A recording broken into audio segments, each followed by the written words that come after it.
पाकिस्तानी सियासत में होने वाली हंगामा आराई के दौरान हुकूमत ने मुल्क के ज़्यादातर हिस्सों में इंटरनेट बंद कर दिया था और इसके साथ साथ सोशल मीडिया की वेबसाइट्स पर भी पाबंदी आयद कर दी थी। माहिरीन के मुताबिक इंटरनेट की बंदिश से पाकिस्तान को अरबों रुपए का नुकसान हुआ है और बाहर की कंपनियों के लिए काम करने वाले नौजवानों की मुलाजमतें ख़तरे में पड़ गई हैं। बैरून मुल्क प्रोजेक्ट्स पर काम करने वालों को नए प्रोजेक्ट्स मिलने बंद हो गए हैं, जिससे कीमती ज़र मुबादला की मुल्क में आमद मुतासर हुई है और मुल्क भर में भी ये जो खाना डिलीवर करने वाले, अशिया डिलीवर करने वाले जो लोग हैं, उनका रोज़गार मुतासर हुआ है। अगरचे इंटरनेट बहाल हो चुका है, लेकिन अभी भी बहुत सारे लोग ये कह रहे हैं कि इंटरनेट की जो स्पीड है वो अभी भी बहुत स्लो है और इसके अलावा सोशल मीडिया यानी कि ट्विटर जो है वो अभी तक ब्लॉक्ड है और इसके अलावा आज भी चंद घंटों के लिए शायद इंटरनेट बंद होने की इतलात है। अब पता नहीं कि ऐसा होता है या नहीं होता, लेकिन अगर ऐसा हुआ तो इसका मतलब यह है कि मज़ीद एक मरतबा फिर हम सब लोगों को बहुत सारे नुकसान से गुजरना पड़ेगा। अब इंटरनेट की जो बंदिश है उससे अब तक मुल्क को कितना नुकसान पहुँचा है, फ्रीलांसर्स का काम इंटरनेट बंद होने से कितना मुतासिर हुआ है। हमारे साथ मौजूद हैं हमारे मेहमान पाकिस्तान सॉफ्टवेयर हाउसेज एसोसिएशन के चेयरमैन जनाब ज़ुहैब खान साहब, उनसे बात करते हैं। अस्सलाम वालेकुम ज़ुहैब साहब। जी वालेकुम सलाम। ज़ुहैब साहब, थैंक यू सर, आपने प्रोग्राम के लिए वक्त निकाला। सबसे पहले तो अगर थोड़ा सा इस नुकसान का हमें तखमीना बता सकें आप कि कितना नुकसान हुआ है पाकिस्तान को इंटरनेट की इस हालिया बंदिश से। देखें, सबसे पहले तो जो सबसे बड़ा मसला जो सबसे बड़ा नुकसान हुआ है, जो कि नॉन रिकवरेबल है बहुत जल्द, वो है पाकिस्तान का जो ब्रांड इमेज खराब हुआ है, खास तौर पे in front of the international customer. पिछले पाशा पीएसीबी के साथ मिलकर पिछले 2-3 साल से एक ब्रांड पे काम कर रही थी as a tech destination Pakistan. तो वो 2-3 साल की मेहनत हम मुख्तलिफ ममालिक में गए प्रोजेक्ट्स के लिए। अब अगर हम उन लोगों को ये मैसेज दे रहे हैं कि अचानक से इंटरनेट बंद हो सकता है, तो इंटरनेट तो हमारी एक IT industry, software industry, freelancers की तो ये एक तरीके से लाइफलाइन है, एसेंशियल सर्विस है। उसकी वजह से जो ब्रांड का इम्पैक्ट हुआ है वो बहुत मुतासर हुआ है। दूसरा जो फाइनेंशियली लॉस हुआ है अदर देन बिजनेस, जो आईटी एक्सपोर्ट पे जो इफेक्ट हुआ है, वो तकरीबन 6 से 7 मिलियन डॉलर पर डे का नुकसान है। विच मीन्स कि हम एक आईटी पॉलिसी की वजह से स्ट्रगल कर रहे थे। जो पाकिस्तान की आईटी की ग्रोथ 40-42% सालाना चल रही थी, वो पिछले 2-3 महीने में नेगेटिव ग्रोथ की तरफ आना शुरू हो गई थी। और उसके बाद अगर ये ब्रांड में मैसेज जाएगा दुनिया भर में, आपने देखा होगा फ्रीलांसर्स की वेबसाइट पे भी हमने नोटिस किया कि वो एक मैसेज चल गया कि जी पाकिस्तान में इंटरनेट की डिस्ट्रप्शन है। तो हम जो ये मैसेज दे रहे हैं कि पाकिस्तान में इंटरनेट की स्टेबिलिटी नहीं है, वो एक बहुत ही परेशान कुन है आईटी सेक्टर के लिए। और ना सिर्फ आईटी कंपनीज, फ्रीलांसर्स, ये जो फूड डिलीवरी चैनल्स हैं, पॉइंट ऑफ सेल्स हैं, फिनटेक्स हैं, इतनी डिस्ट्रप्शन डिजिटल पाकिस्तान की मद में हुई है पाकिस्तान में, उसका बड़ा एक इमेज हमारा नेगेटिव है। अच्छा, मुझे ये बताइए कि एक तो आपने बता दिया कि ठीक है, बिल्कुल सही है, इमेज वो बहुत इंपॉर्टेंट है, उसकी वैल्यू बहुत ज़्यादा होती है। दूसरी चीज़ फाइनेंशियल इम्प्लिकेशंस होती हैं इस तरह के बैन्स की। लेकिन अगर हम स्पेसिफिकली ये बात करें कि क्या कोई और तरीका है हुकूमत के पास कि जब इस तरह नेगेटिव प्रोपेगेंडा सोशल मीडिया के ज़रिए फैल रहा हो, इंटरनेट के ज़रिए फैल रहा हो, तो क्या कोई और तरीका होता है हुकूमतों के पास और बैरून मुल्क क्या होता है? सर देखें, सबसे पहली चीज़ तो ये कि इसका सोल्यूशन मौजूद है। हमें being a Pakistani national security पे देयर इज नो कॉम्प्रोमाइज, इसमें तो कोई दो राय नहीं है।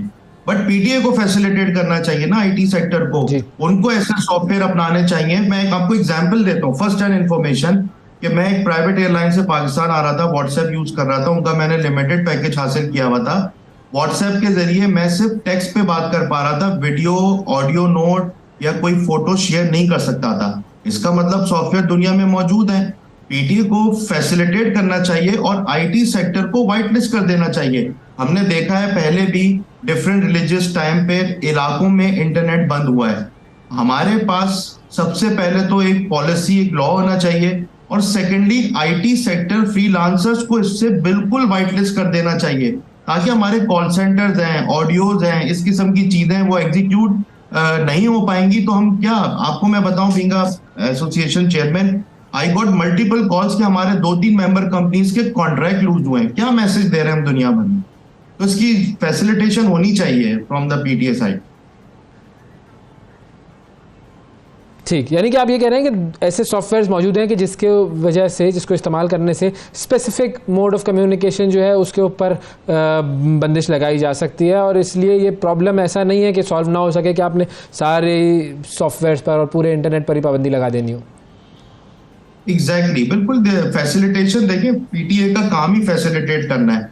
If there is anything urgent and emergency, तो देयर शुड बी, पीटीए को फैसिलिटेट करना चाहिए कि हमारे सेक्टर्स एसेंशियल रहने चाहिए। जिस तरह देखिए कोविड के टाइम पे हमारे पास पाकिस्तान में वर्क फ्रॉम होम का कॉन्सेप्ट नहीं था, दुनिया भर में था। तो बड़ी बड़ी आईटी कंपनीज ने 3G 4G पे इन्वेस्टमेंट करके वाईफाई के राउटर्स लोगों को घर में दे दिए। अब आप ये देखें कि अब वो घर में वो 3G 4G 9 मई को जो हुए, उसके बाद वो कहां से लेकर जाएंगे? अगर उनको फाइबर भी अपने घर पे लगवाना है तो 1 2 3 दिन के अंदर तो फाइबर का इंटरनेट नहीं आता, तो वो तो 3 4 दिन तो बिल्कुल ही बंद रहा। और दूसरी बड़ी बात टेक्निकल है जो सबको समझना चाहिए, पाकिस्तान का पूरा इंटरनेट लोड जो है वो 3G 4G और फाइबर पे डिवाइड हुआ है। जब आप 3G 4G का पूरा इंटरनेट बंद कर देंगे तो वो पूरा लोड फाइबर पे आ गया, तो फाइबर पे तो लोगों को कनेक्टिविटी नहीं मिली, लोगों को उसके अंदर बड़ी डिस्ट्रप्शन रही है। वॉइस, क्योंकि इंटरनेशनल कस्टमर के लिए वॉइस अनइंटरप्टेड होती है, तो वो सब चीजें मुतासिर हुई। ये तो फिर अथॉरिटी का काम है कि जी वो फैसिलिटेट करे, इसका सोल्यूशन दे। ठीक, अच्छा अब चलें, ये तो हो गया कि डैमेज क्या हुआ और इसके हवाले से सॉफ्टवेयर्स। एक बात हो जाती है अलग, वो है सोशल मीडिया की। अब ट्विटर बंद होने से या फेसबुक बंद होने से उस सूरत में भी कोई बिजनेसेस का नुकसान होता है? सर इस वक्त यूट्यूब बंद है। पाकिस्तान के अंदर बहुत सारे लोग अपने यूट्यूब से पैसे कमा रहे हैं, उनका रोजगार। यूट्यूब पर मैं आता हूँ क्योंकि बेसिकली, हाँ यूट्यूब पर मैं आता हूँ। यूट्यूब तो जाहिर है वो तो तालीम के लिए भी लोग जाहिर है इस्तेमाल कर रहे होते हैं, लेकिन अगर स्पेसिफिकली हम ट्विटर की बात करें, देखिए ट्विटर, ये सारे सोशल मीडिया ओपन प्लेटफॉर्म है, उसमें जाहिर है लोग कम्युनिकेट कर रहे होते हैं। जैसे आपकी भी अपनी न्यूज इंडस्ट्री भी ट्विटर पे ट्वीट करके चीजों को फैला रही होती है, फिर वो रीट्वीट होती है दुनिया भर में। इस वक्त access to information is the only key जो सोशल मीडिया प्लेटफॉर्म है। अगर आप एक्सेस टू इंफॉर्मेशन रोक देंगे, ग्लोबली पाकिस्तान की कितनी पॉजिटिव न्यूज भी होती हैं, हम दुनिया भर में फैला रहे होते हैं, आप लोग ट्वीट कर रहे होते हैं, तो अगर वो कंटेंट जाना शुरू हो जाएगा तो पाकिस्तान की ग्लोबल रेटिंग रैंकिंग भी उस लिहाज से फिर गिरती है।